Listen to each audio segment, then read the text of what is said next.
This podcast is brought to you by Rebecca Cassells of the Rising Dawn series. Do you like violence? Do you like smut? Are you tired of the stereotypical novels of werewolf romance out there and want something a little bit different? Then pick up Sparked Revolution, Book 1 in the Rising Dawn series by Rebecca Cassells. Available on Amazon, in Kindle and paperback. You too can become a sponsor of Stories, The True and the Fictional by heading on over to buymeacoffee.com/STTATF or follow the link in the show notes.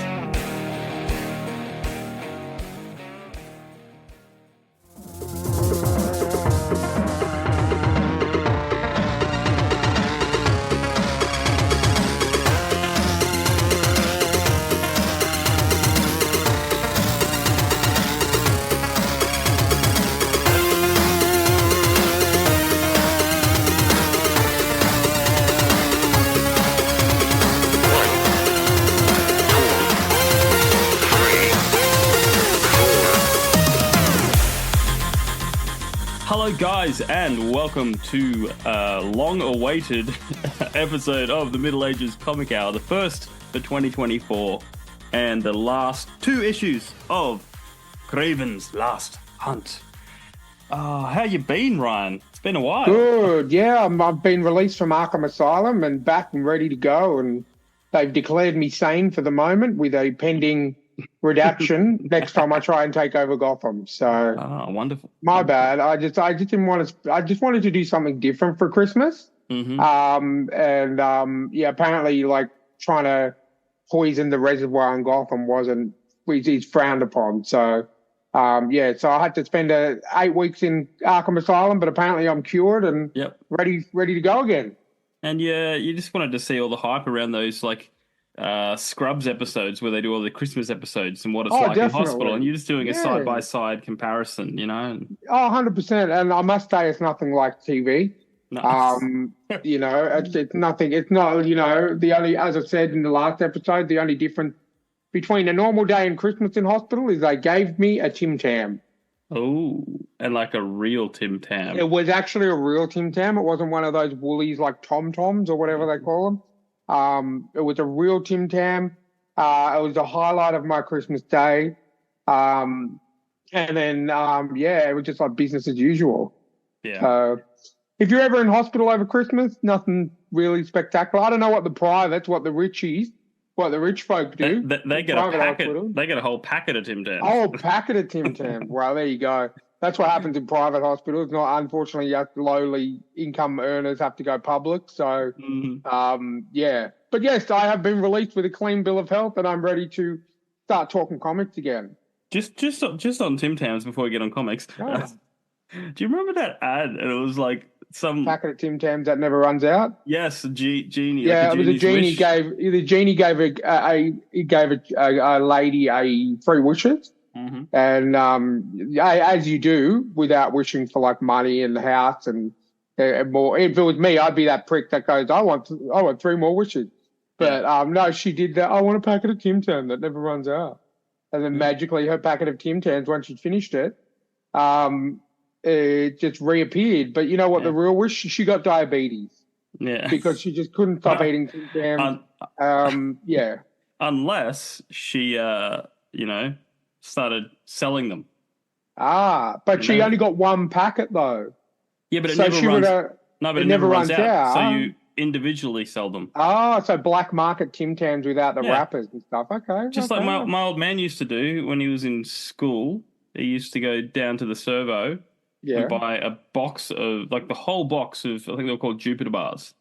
Okay. And he'd take them to school and he'd sell them, like double the price. Markup, Yeah. There you go.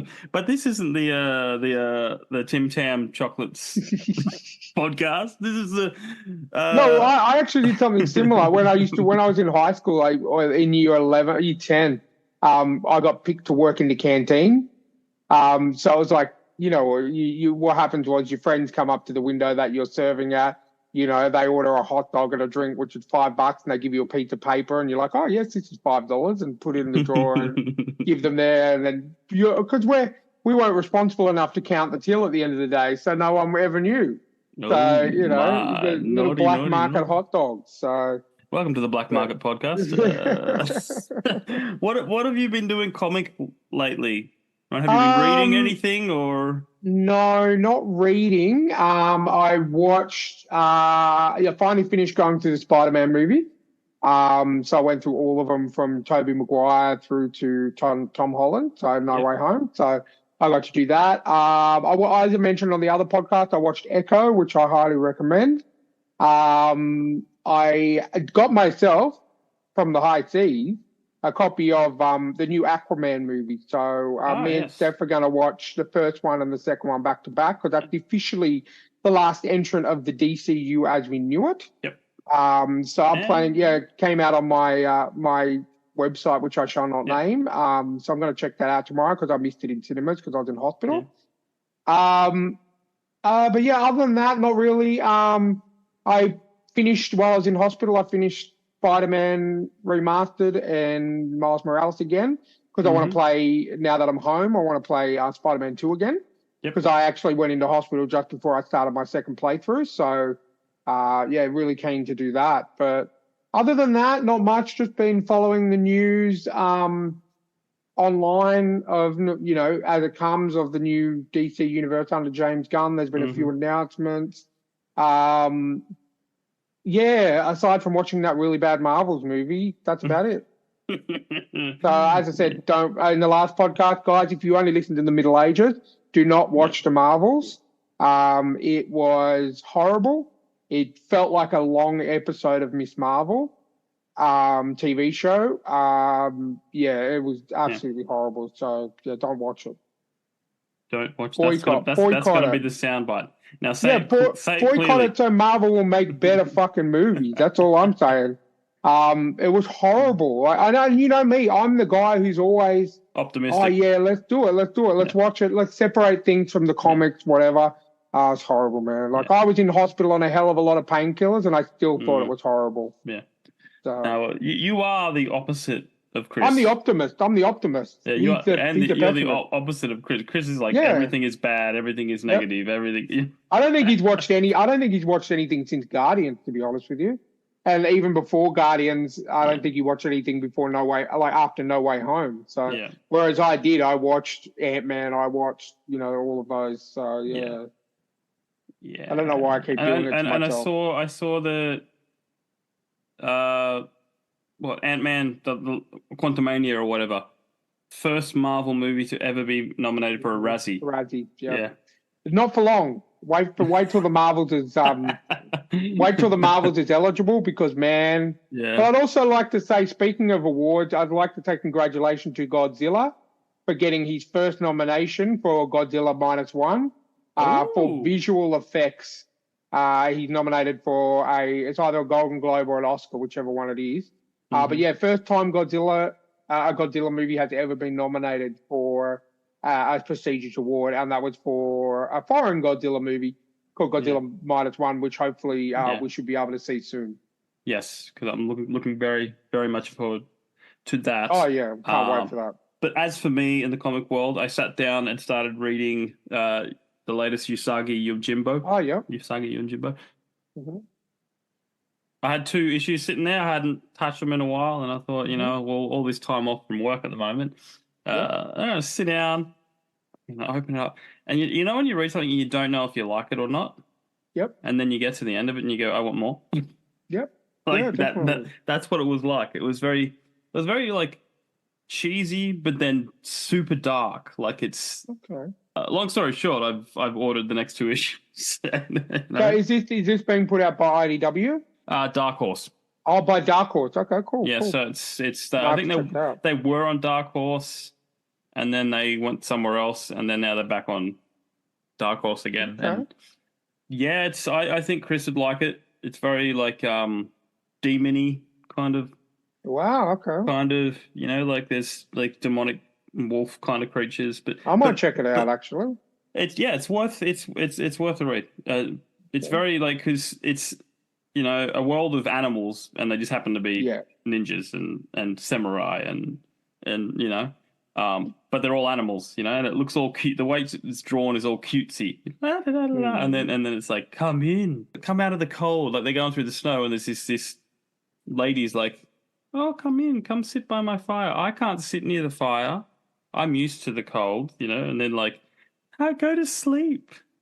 Just sleep. And they're like, oh yeah, blah. And then she basically, I live on your souls kind of thing. So it's pretty hardcore, but it's drawn very cutesy.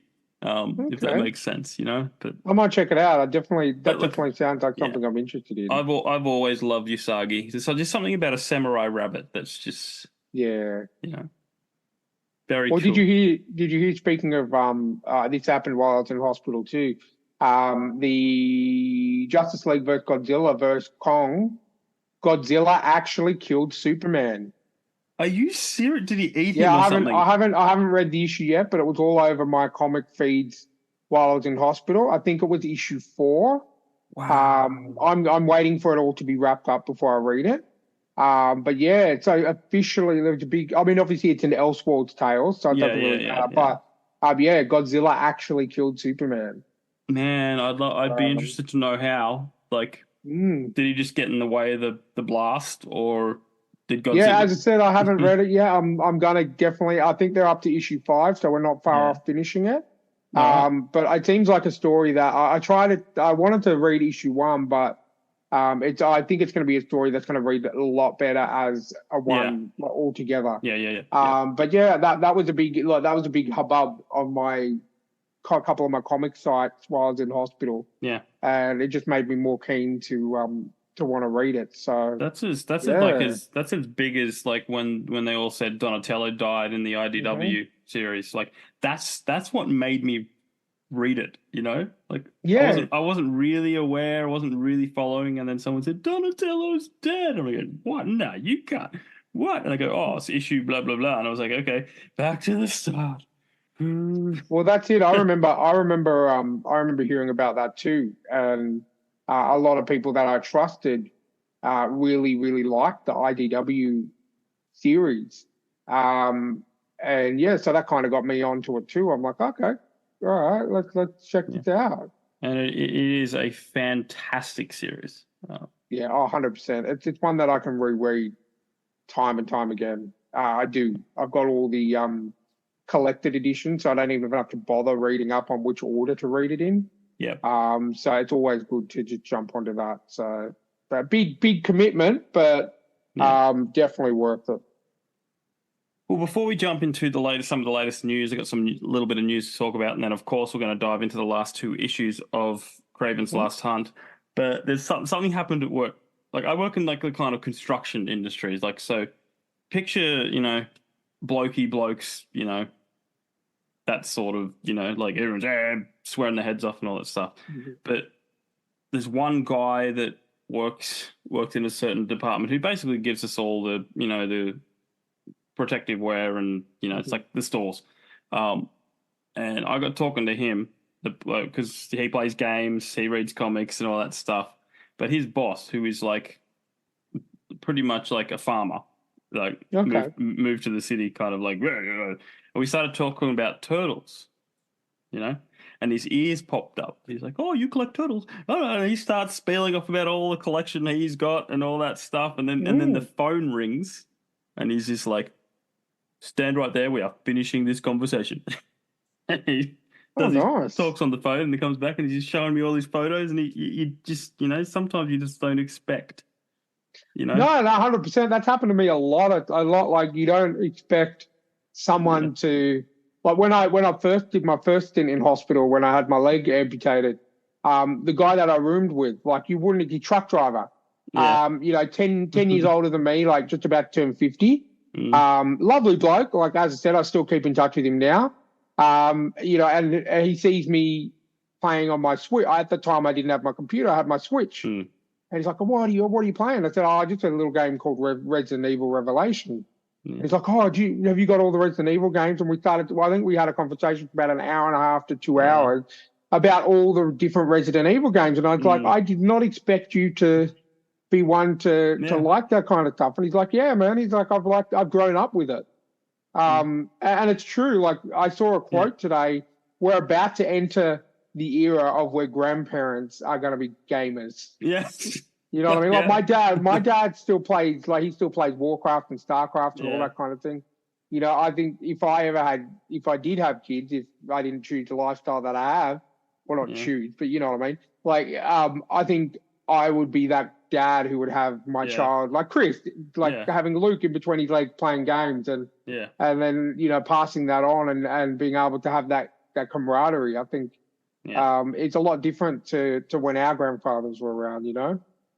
No. But, well, my dad's friend, so a good family friend, he's retired. I think he's like 70 or close to 70. And half his time he just games. And you just don't expect it, you know? It's like that Leonardo DiCaprio meme from Django. It's like, what are you going to do? I've just hit 65 and retired. I've got all this spare time, and he's just holding up a game controller, going, you know, like, that would totally be. That's pretty much what I'm doing for the last year that I haven't been able to work. Most of my time is gaming, which has been great. Look, I'm not going to lie. I've got to play so many games that have been on my backlog for so long, which has been amazing. So yeah, look, I'm not going to complain. I think when I go back to working, things will be a hell of a lot different. So I'm just going to enjoy it while I can. I've still got to play Jedi Survivor that I have of yours too. Dude, that game is phenomenal. And Chris is like missing out on one of the greatest, like seriously.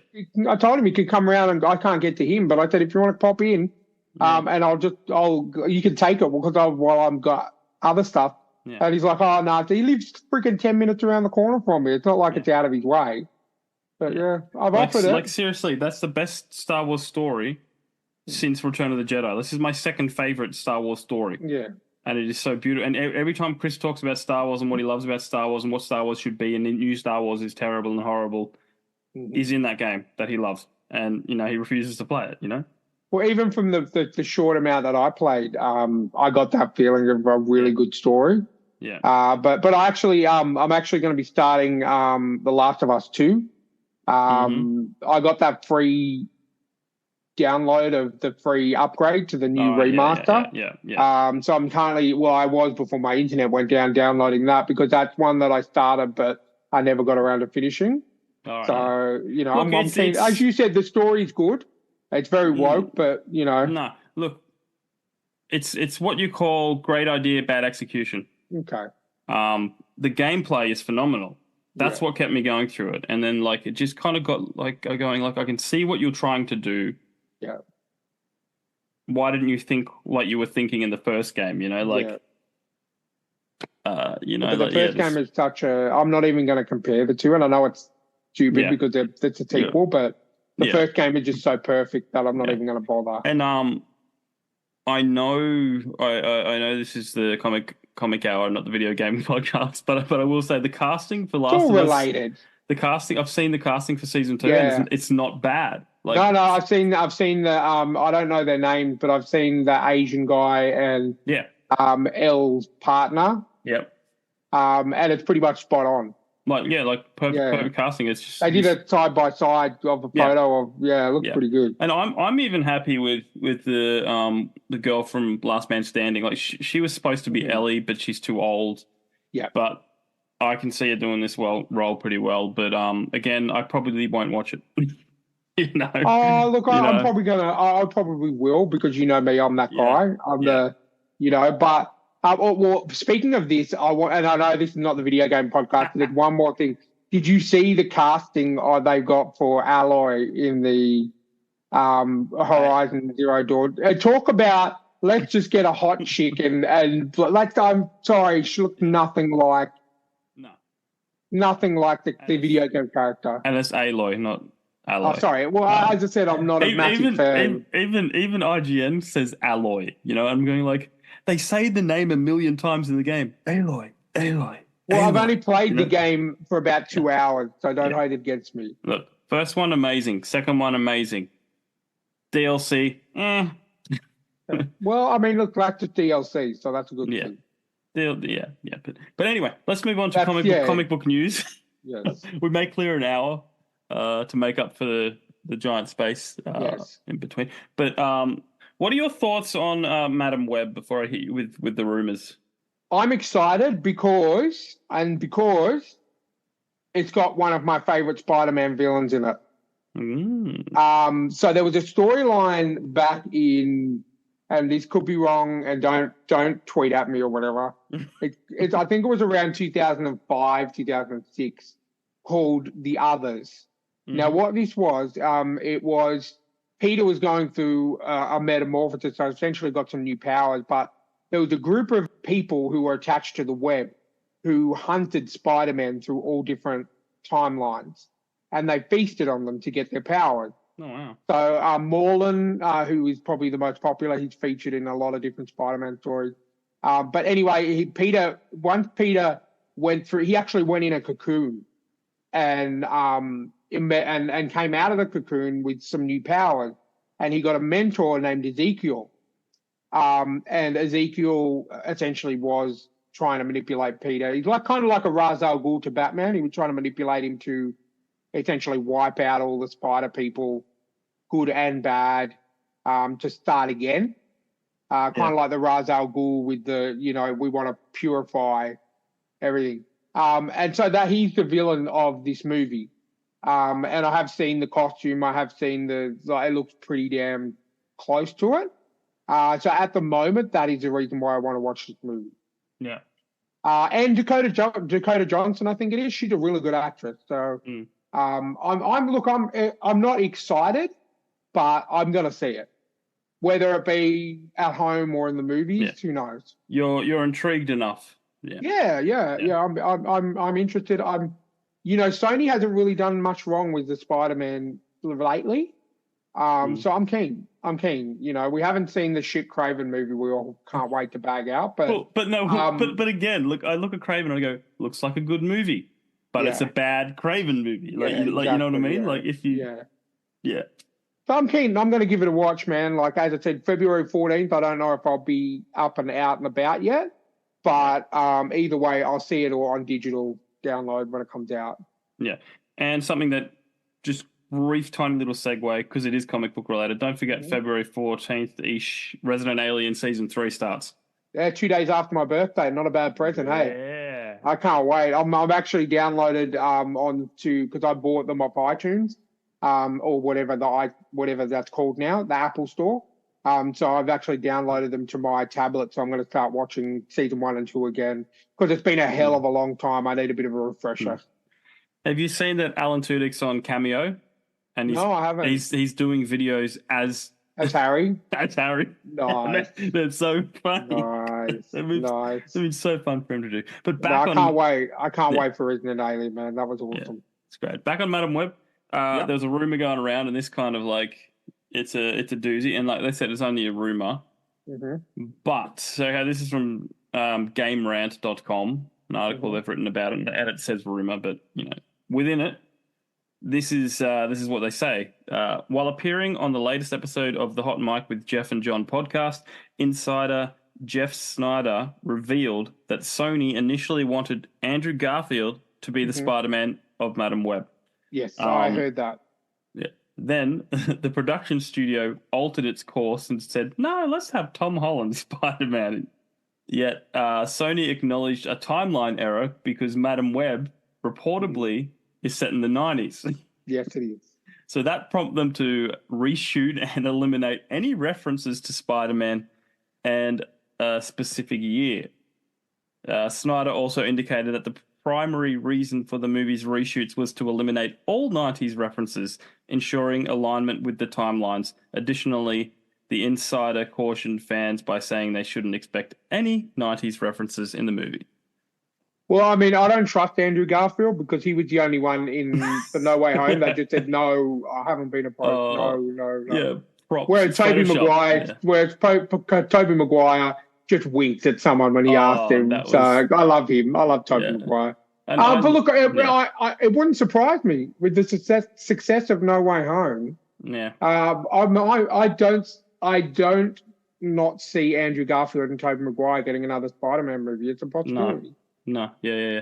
No, but look, I maintain, look, ever since Sony has started doing their let's do Spider-Man without Spider-Man universe, that Yep. still feels like Andrew Garfield Spider-Man. Yes. You know, like he is suited for it, and I'd love for him to come back for another movie as an older Spider-Man. Or Well, I mean, if they're going, I mean, but given that the villain is Ezekiel, maybe we might get like a flashback or a scene where he actually worked with Spider. I don't know. I'm going to go back and reread that arc, the other story to check it out. But yeah, look, I'm keen. Look, and you know what, people are like, oh, it's all women, Yes, but all of the characters, the female Spider people, are and don't hate me, don't cancel me. They're all the same race as they are in the comics. They're all the same ages that they are in the comics. Yeah. So they are legitimate characters in the Spider-Man universe. Yeah. People who don't read comics are just ignorant sometimes, and they're like, well. No, well, yeah, well, it's people jumping the gun, making assumptions, like, because look, it's never the problem about an all-woman movie or an all-woman TV show or whatever isn't that they're all women. It's just it's bad writing. It comes down to bad writing, you know. Exactly. So I'm willing to give it a go. No, I'm semi curious. I'm one of the weird people that actually didn't mind Morbius. I love Morbius. I've watched it several times. It was great. And like I said, like perfect casting. What's his name? Matt Smith. Matt Smith was carried that. He carried that. 100%. And I'm not. Anytime we get Michael Keaton as a Vulture, I'm not going to complain. Yeah. You know, even if it is in a post-credit scene, you know what I mean? Yeah. Yeah. All right. Tiny little bit of other news, just briefly. Daredevil Born Again news. Have you heard? Wilson Bethel's Bullseye is returning. I heard that yesterday, and I'm very happy because he's probably one of my favorite characters from season 3 of Daredevil. I felt like he played the role really well. You know, whether we're going to get him in the suit or not, I don't care. Yeah. But yeah, I'm excited because he didn't get the flowers he deserved. Oh yeah. 100%, especially with the post credits at the end of season 3 of Daredevil, which we knew at the time we weren't getting a season 4. But the feeling that I'm getting is this is essentially season 4 of that run. So it feels like it. Which is like great. Yeah. I'm fine with it. We're getting Foggy, but the guy who played Foggy back. We're getting the guy who played Karen back. We're getting Bullseye. Punisher. I mean, bring it on, man. I can't wait. It can't come soon enough. Yeah. Sounds like if they've been having a lot of fun on set too. Oh yeah, for sure. Also, and Ryan Reynolds posted today. I just remembered. Yeah. Deadpool Wrapped. 3 is wrapped. Yeah. It was a really nice post, even though he posted a picture of his crotch, which I'm not complaining about. But it was a really nice. I actually read the post. It was really cool. Like he said, he got to do it with his best friends, with Hugh Jackman and Sean Levy. He said dealing with Hugh Jackman because I love it. I love it how everyone's trying to hide things from movies, and Ryan Reynolds is just posting screenshot after screenshot from the movie. I'm keen. I can't wait for it. It's going to be a good film all around. Like the last 2 Daredevil movies have been amazing. So all right, okay. So this is the post. I just pulled it up. So it is a picture of Ryan Reynolds' crotch. The suit hides blood, also sweat, but today, with Deadpool rapping, it's mostly tears. A giant and forever thanks to the cast and crew of our film who battled wind, rain, strikes, and Hugh Jackman, all under the stalwart leadership of Sean Levy. Yeah, he did the other 2 Deadpools and also that Adam Project movie on Netflix, which wasn't too bad. Yeah, no, he's a good director, you know. But I can't wait for that. I think it comes out this year, July this year. Yeah. So something to look forward to. I'm looking forward to. 100%. Because you know what I hate? I hate the last 2 Deadpool movies have come out on my birthday. The first one came out on my birthday. The second one came out on my birthay. And now the third one's coming out in July, which is Steph's birthday. So it's kind of like getting back. But yeah, I can't wait. I already know it's going to be a great film. Yeah. You don't even need to do anything. I don't even need to see a trailer to tell me a ticket. Yeah. I'm in. Yeah. No, it's just Ryan Reynolds. You know, Yeah, you're there. I Hugh trust Jackman, him. you're there. You Yeah, know, exactly. Ryan Reynolds and Hugh Jackman, and Deadpool. I mean, come on. and then James McAvoy. I think they asked him if he's going to be in it or whatever. He's just Yeah, like, he I'm couldn't not say saying any. anything. He's like, I'm not saying anything. You're going, that means Yeah, yes. No, or whatever. It's going to be great. so, It's going to be great. yeah. I can't wait. It's going to be a All good right. film. I'm looking forward to After that long opening, let's finish Kraven, Ryan. And Yeah. so we're going to do issue 5, and then we're going to do issue 6. So if you guys, it's fine for you to jump on now if you want, but if you want to be fresh and renewed and all that stuff, go back through the feed and check out the other Comic Book Hour episodes. But today we're going to finish off this comic that's a really old comic. So maybe you've already read it, you know. And we're starting with issue 5, which is entitled Thunder. La la la Yes. la la la la la. Na, na, na, na, na. So just to recap, last issue ends with Spider-Man emerging from the grave and obviously coming face to face with Kraven, who obviously is expecting him. Have you got your comic book open, Ryan? I have, mate. I have. I'm prepared. God, I've missed this. I've really missed this. Okay. All right, so my synopsis is out of whack, so we're going to do this the old-fashioned way. We're going to read a comic. We're going to dive right in. So, The Amazing Spider-Man, Kraven's Last Hunt, Part 5, Thunder. Do you think Thor's going to be in this issue? Maybe from a distance we won't see him, but maybe the thunder is based. Maybe he's just like lending a hand for ambience. Thor, come here. We need you to help with brooding. We need lightning. We need brooding effects. All right, so Vermin is getting electrocuted in his cage. Yes. He's losing it. I like Vermin. He's a really cool character, and I feel like he really belongs in the Ninja Turtle universe. I don't know. Oh, definitely, 100%. Yeah. So he's obviously downstairs in the basement, and Spidey comes in true Spidey fashion, and from the ceiling. Yes, and in the comic book world, what do? Spider-Man goes, Kraven. Yeah, Kraven. And then Kraven goes, and then he says Spider-Man. It softly. He said, Spider-Man. That's it. And then and then you've got red smoke to set the scene. Yeah, and Spider-Man is just laying into him, and he's just 100%. he's just like, I love how Kraven's like, I've won. Yep. And Spider-Man said, you've taken 2 weeks of my life, just beating the crap out of him, and he's like, don't you see? I finally won. Mm-hmm. That's a little There's weird. no reason to fight. There's no, I killed you in brackets. Yeah. And then he gets naked. Yeah, wow. Just Spider-Man, don't fight me. And then he takes off all his clothes. Wow, we know where this is going. Yeah. Well, if there was music, have you seen those memes where it's like music changes the tone? Yeah, definitely. Yeah. Of course, there's a lot of dialogue going over the top.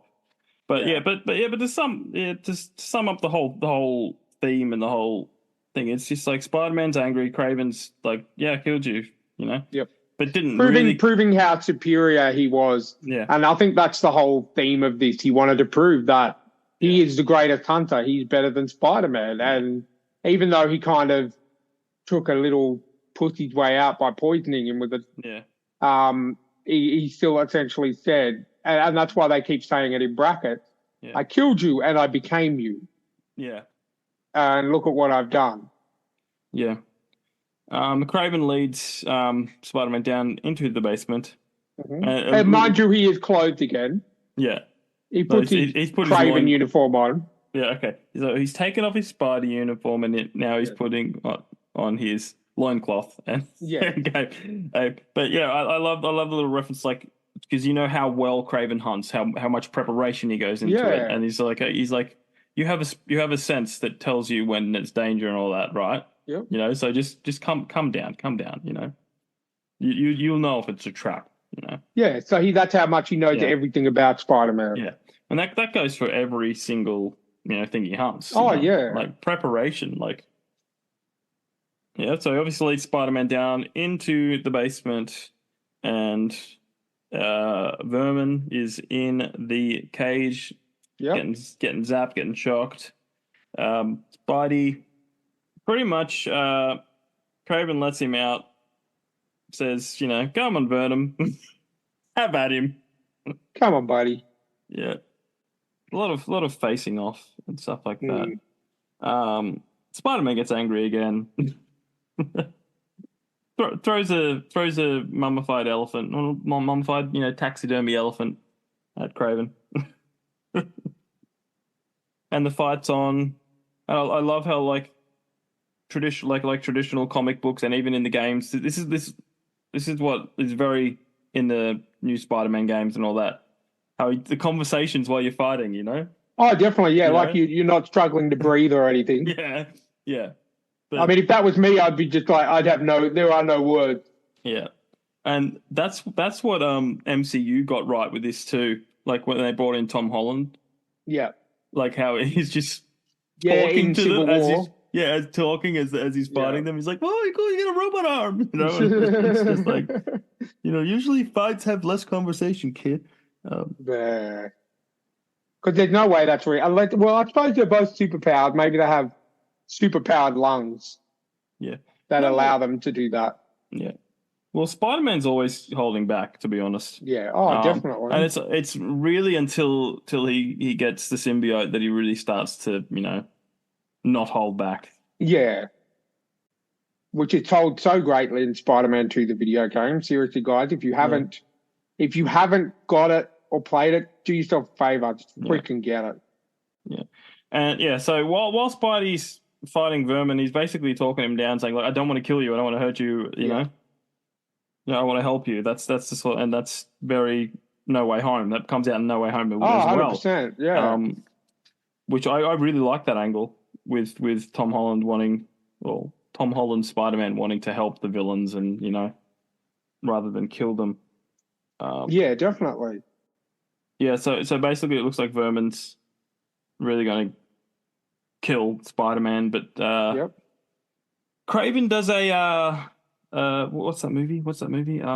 He does a Starship Troopers. Oh yeah. Throwing the knife into the hand of Vermin, sending it to the wall. Yes, go, you're free now. And then Kraven helps Spider-Man up the stairs. Go on, you're free now. And then there's a sad look. Would you say that's a sad look from Kraven as Spidey goes? Yeah, I would say sad.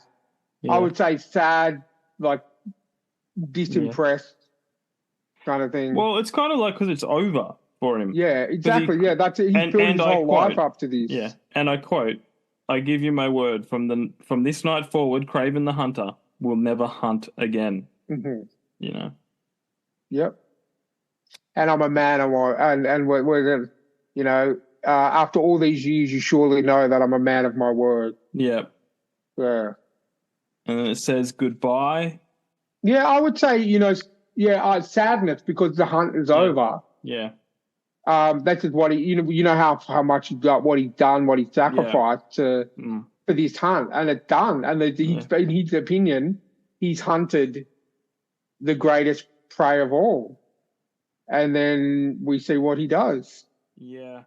Going in one of a darker Marvel movie. Oh yeah, 100%. I mean, this whole comic was dark, but I think when I originally read this story, this was the page that I was like, whoa.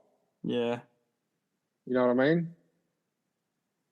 These things actually happen in Marvel comics. And I think that's what they tried to do. They tried to say, look, like we're dealing with things that you deal with in real life too. Obviously, yes, there's extravagance like Spider-Man and superpowers and stuff, but, we're also dealing with essentially depression.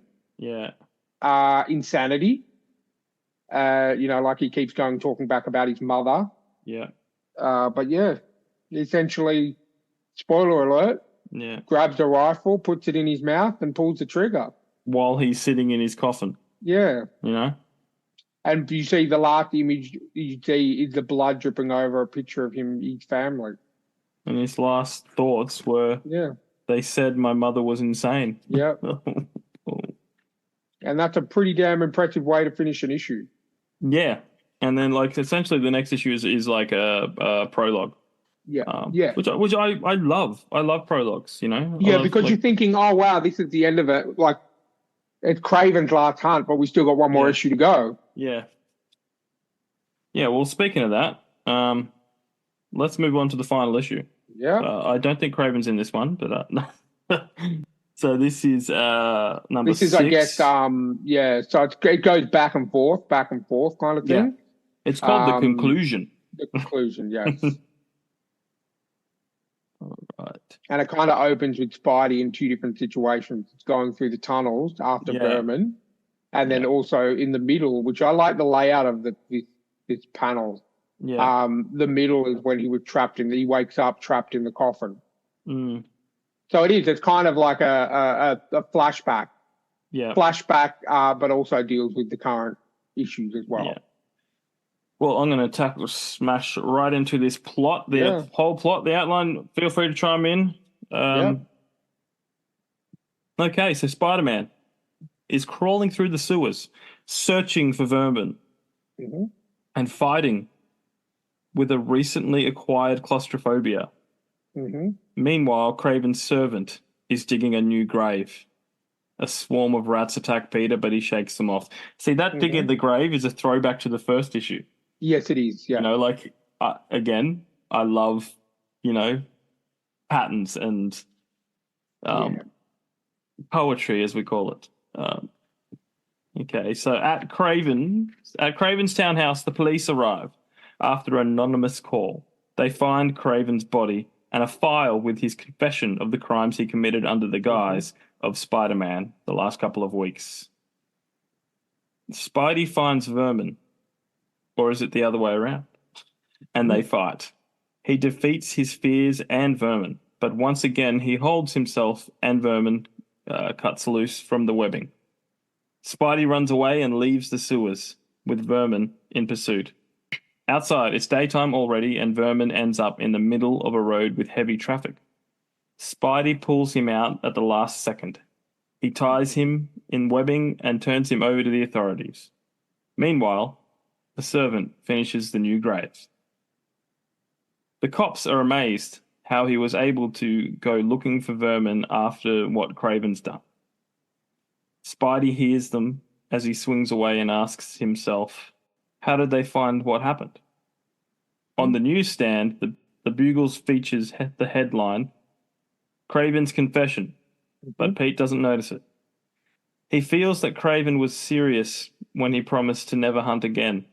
He will find out what's going on when he returns to Kraven's townhouse. But first, he wants to go home to Mary Jane. Yeah. At the mansion is held Kraven's funeral. It's attended only by his faithful servants. Marvel says goodbye to a classic character in a classic storyline. The character Sergei Kravenov is most definitely dead. For now. As it is hard to imagine Marvel actually resurrecting. Well, that's at the end of the day. What do they say? You never really die in comics. So yeah. Yeah. Oh no. This Kraven comes back. I think they leave him for about 5 or 6 years. Oh. Wow, then he's back. But yeah. Look, at the end of the day, they did. It's probably one of the longer deaths that they kept. A lid on, like even with Superman, with the death and return of Superman, he was only dead for like 5 issues. Whereas this one, I think they kept Kraven dead for at least 5 or 6 years.